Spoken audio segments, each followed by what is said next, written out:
राष्ट्रीय बाजार के कंपैरिजन में थोड़े बेहतर ही हैं, जिससे कॉटन और यार्न इंडस्ट्री परेशान है। इस पर और बात करते हैं। हमारे साथ यार्न बाजार के फाउंडर एंड सीईओ प्रतीक गाडिया हैं। प्रतीक नमस्कार। सारा एक्शन आजकल शायद एग्रीकल्चर कमोडिटीज में ही है, लेकिन जहां तक कॉटन प्राइस मूवमेंट है और जिस तरह की यार्न मार्केट है, पहले तो आपसे ही सुनना चाहेंगे किस तरह के हैं बाजार, क्योंकि पिछला एक साल ऑल टाइम हाइज कॉटन ने देखा, उसके बाद खासी गिरावट और अब यहाँ पर एक कंसोलिडेशन है। किस तरह की मांग है, कैसे देखती है इंडस्ट्री इन प्राइसेस को? देखिए, वैसे देखिए ना तो हिस्टोरिकली कभी भी एक मैक्रो इवेंट अगर हुआ है रिसेशन या पैंडेमिक का, आप अगर ट्रैक करेंगे चाहे 2008 हो, यूजुअली हर कमोडिटी का दाम जो है वो 100 से 200% ऊपर गया है। और अगले 2 साल कुछ तक वो फेयरली उतना रिमेन हुआ है। ऐसा नहीं कि बहुत ज्यादा उसमें गिरावट आई रहेगी। कॉटन की भी बात करें, यार्न की भी बात करें, तो यही सेम पैटर्न हमने ऑब्जर्व किया है।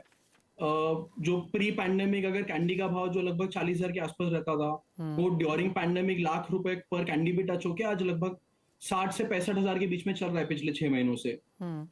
अराइवल की जहां तक बात करें तो जो सीजन रहा है, अप्रैल हमने बहुत अच्छा अराइवल देखा है। 45 से 47 लाख बेल आया है मार्केट में, और अगले 2 महीने भी यही सेम एक्सपेक्टेशन है। तो आई थिंक सीजन एंडिंग जो होगा वो 330-340 लाख बेल पे क्लोजर होगा। तो डिमांड की जहां तक बात है, आई थिंक थोड़ा बहुत इकोनॉमिक स्लगिश है। बट अगर आप ब्रिटिश इकोनॉमी देखेंगे या यूरोपियन इकोनॉमी देखेंगे कंपेरेटिव अमेरिकन इकोनॉमी, अच्छी डिमांड आ रही है। उनका ओवरऑल आप देखोगे लास्ट कैलेंडर ईयर जो क्लोज हुआ है, वो लगभग 15 से 18% उन लोग ने इंपोर्ट ज्यादा ही किया है compare to the previous calendar year. Clearly. Prateek, अगर हम ट्रेंड देखें जो अब फिलहाल यहाँ पर देखने को मिल रहा है, अंतर्राष्ट्रीय बाजारों में माना जाता है कि 100% कॉटन क्लोथिंग कम ही होती है। वहां पर जो आंकड़ा चलता है वो 35-65 का चलता है। उसके काफी विपरीत इंडिया में 65-35 चलता है, जहां पर 65% हम कॉटन यूज करते हैं, 35% दूसरे जैसे पॉलिएस्टर है या विस्कोस वगैरह है। आप कहेंगे ये ट्रेंड्स अब चेंज होने लगे हैं? क्योंकि पीछे ही एक टेक्सटाइल मिनिस्ट्री की रिपोर्ट थी जिसमें कहा गया कि 1000 करोड़ रुपीस का बिजनेस जो है वो प्योर कॉटन से निकल के सिंथेटिक्स की तरफ हमने जाता हुआ देखा है। हाँ, तो आपकी बात एकदम सही है। इंडिया एक ऐसा देश है जिधर आज भी हम कॉटन डोमिनेटेड इंडस्ट्री है। 65 से 75% हमारा कॉटन का ही कंजम्पशन ज्यादा है। तो इंडिया में 6.7 मिलियन जो फाइबर कंज्यूम होता है, उसमें से 5 मिलियन तो खाली कॉटन का कंजम्पशन है। बट धीरे धीरे पैटर्न चेंज हो रहा है। इंडिया भी धीरे धीरे ग्लोबल इकोनॉमी और ग्लोबल ट्रेड में ओपन अप हो रहा है, and globally non cotton products का एप्लीकेशन ज्यादा है। आप फैशन सेगमेंट देखेंगे, होम फर्निशिंग देखेंगे, अभी इसमें पॉलिस्टर फिलामेंट और पॉलिस्टर स्पंज, स्पेशली फिलामेंट्स में बहुत ज्यादा इंक्रीज आ रहा है। इंडिया में भी धीरे धीरे वो चेंज आ रहा है। मटेरियल प्राइस इतने बढ़ गए हैं, कॉटन थोड़ा अनअफोर्डेबल हो गया है, तो काफी स्पिनर और वीवर ने भी नॉन कॉटन प्रोडक्ट चालू किया है, ब्लेंड चालू किया है।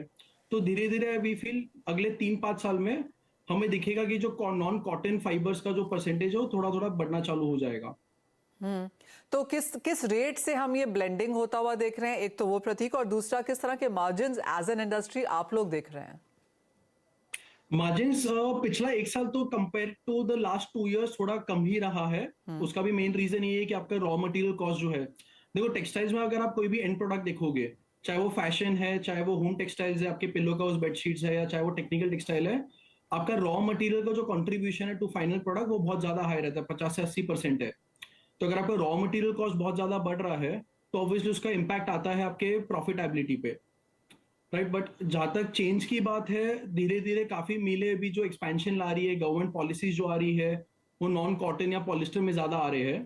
तो I think it's just a matter of time. अगले 2-3 साल में अपने को दिखेगा कि जो नॉन कॉटन प्रोडक्ट का आज इंडिया में कॉन्ट्रीब्यूशन 25% है, वो एटलीस्ट 35-40% तो जाना चालू हो जाएगा। ऑलराइट। प्रतीक, एक फाइनल सवाल आपसे है, किस तरह से इंटरनेशनल मार्केट्स हैं? अभी हमने कॉटन एक्सपोर्ट्स के नंबर्स तो ऑन द वीकर साइड देखे ही हैं। यार्न इन सब के बीच में कहां खड़ा है?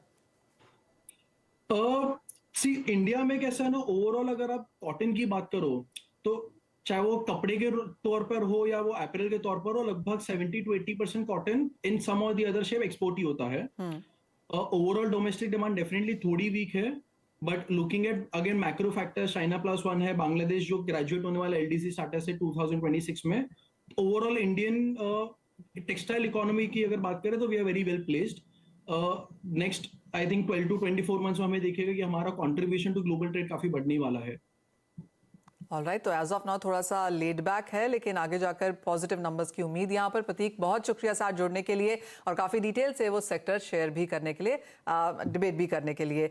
इसके साथ एक ब्रेक के लिए रुकेंगे, जब लौटेंगे तो हमारे एक्सपर्ट्स हमारे साथ हैं ही, कैसे बनाए ट्रेडिंग स्ट्रैटेजीज बताएंगे आपको।